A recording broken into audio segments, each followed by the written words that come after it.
Lesti Kejora memang idola dan panutan sejati. Meski sudah super tenar, Lesti masih punya waktu untuk datang ke acara family gathering penggemarnya. Lesti Lovers Indonesia digelar di Garut, Jawa Barat.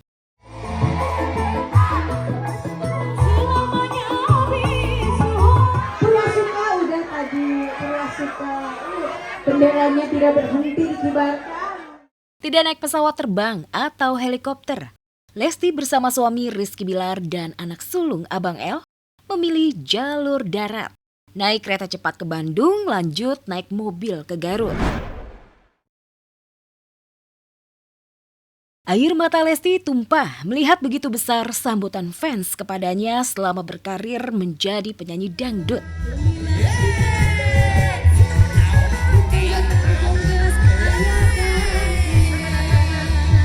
Kalian masih lovers kalau nggak ada. Dan kan ada Lesti Kejora. Kalian memang benar-benar keluarga aku. Terima kasih banyak. Sebagai balasan, Lesti pun menghibur fansnya dengan alunan suara merdunya. Tak hanya nyanyi, Lesti juga disawer fans. Dan Rizky Bilar gantian nyawer fans Tia sang istri.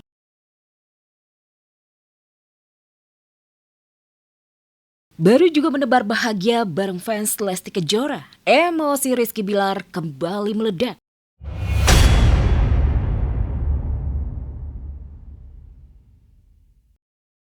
Gara-garanya, Bilar komen soal laga final Piala Dunia 2026 antara timnas Spanyol versus Argentina yang dimenangkan La Furia Roja dengan skor tipis 1-0. Namun syarat dengan kekerasan. Netizen merespon unggahan ini, tapi justru memicu meletupnya emosi Bilar.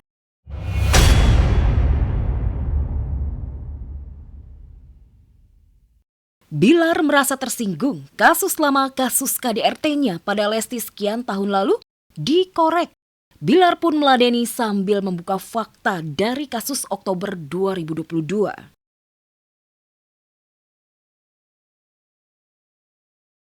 Rizky Bilar langsung jadi sumbu pendek kalau berurusan sama netizen julid dan nyinyir. Buktinya, pria 3 anak ini sudah mempolisikan 6 netizen.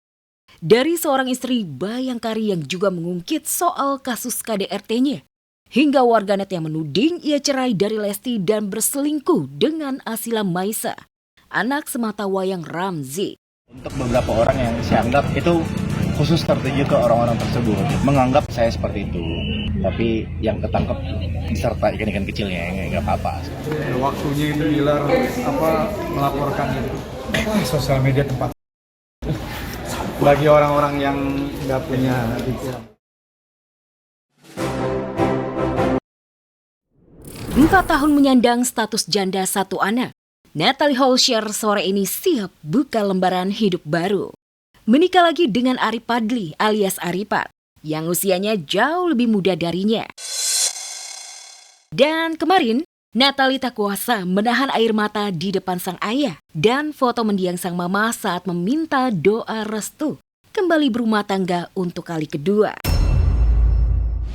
Pa, hari ini aku datang memohon izin untuk melangkah ke kehidupan yang baru.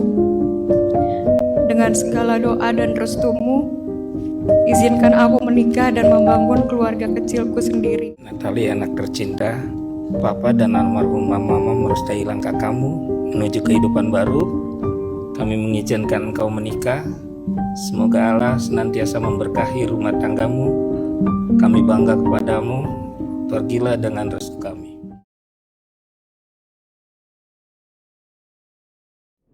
Yang menarik, pernikahan Natalie Aripat yang akan digelar sore ini ternyata tak lepas dari pantauan sang mantan Sule. Sang komedian yang sampai saat ini masih betah sendiri terlihat ikut nimbrung mengomentari unggahan Natalie. Kabarnya Sule dan keluarga siap hadir di acara resepsi menggandeng calon istri barunya Santika Fauzia. Lantas benarkah setelah Natalie, Sule segera menyusul nikah untuk ketiga kalinya? Ya, Kehadiran Sule di acara resepsi Natali sore nanti bakal jadi momen spesial. Pasalnya pelaminan kedua sang mantan kabarnya akan jadi momen buat Sule resmi menitipkan putranya Ajam secara langsung kepada calon papa barunya Aripa. Satu hal yang pasti, pernikahan Natali dan Aripat hari ini bakal berlangsung meriah dan jauh lebih mewah dari pernikahan pertamanya bersama Sule. Bagaimana tidak? Dari tempat dan lokasi resepsi yang dipilih di kawasan Kuningan, Jakarta Selatan, pernikahan janda dan perjaka ini ditaksir menghabiskan cuan miliaran. Apalagi gaun pengantin yang akan dikenakan Natali dan Aripat, bahannya didatangkan langsung dari tanah kelahiran Natali, Belanda. Kami menyadari kesalahan yang kami buat dan berjanji untuk tidak mengulanginya lagi. Perseteruan antara Anissa Bahar melawan Ica Celo, Mala Agatha dan DJ Zoo memasuki babak baru. Somasi dan ancaman lapor polisi Anissa Bahar yang tak terima lagu yang dinyanyikannya, liriknya diubah sangat seronok, membuat ketiga gadis ini ketakutan.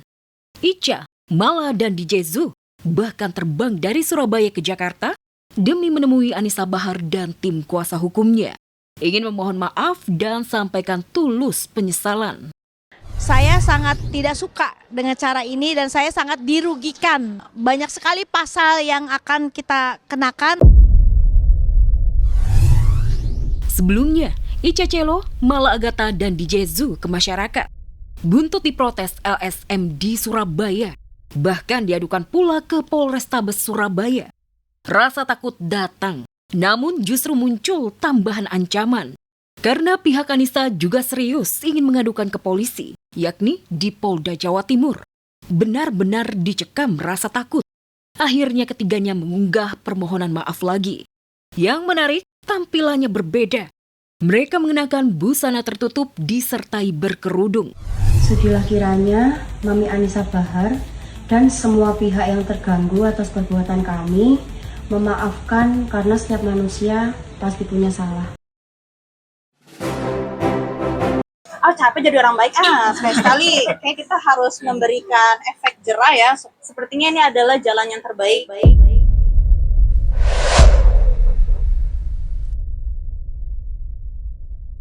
Kesabaran Amanda Manopo benar-benar sudah habis menghadapi oknum karyawannya yang menikung uang perusahaan hingga miliaran rupiah. Kemarin didampingi kuasa hukumnya Sandi Arifin. Lagi-lagi Manda mendatangi Mapolres Jakarta Selatan. Tak sabar ingin melihat sang pelaku mendekam di penjara. Udah tidak ada kata maaf lagi sekarang.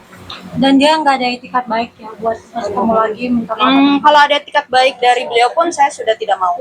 Kayaknya orang memang harus dikasih efek jerak sih.